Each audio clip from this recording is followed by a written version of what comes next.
Cracking your knuckles may aggravate the people around you, but it probably won't raise your risk for arthritis.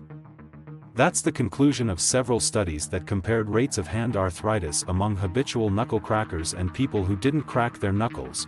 The pop of a cracked knuckle is caused by bubbles bursting in the synovial fluid, the fluid that helps lubricate joints.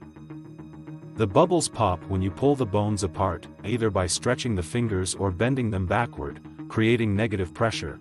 Even if knuckle cracking doesn't cause arthritis, there's still good reason to let go of the habit. Chronic knuckle cracking may lead to reduced grip strength. And there are at least 2 published reports of injuries suffered while people were trying to crack their knuckles.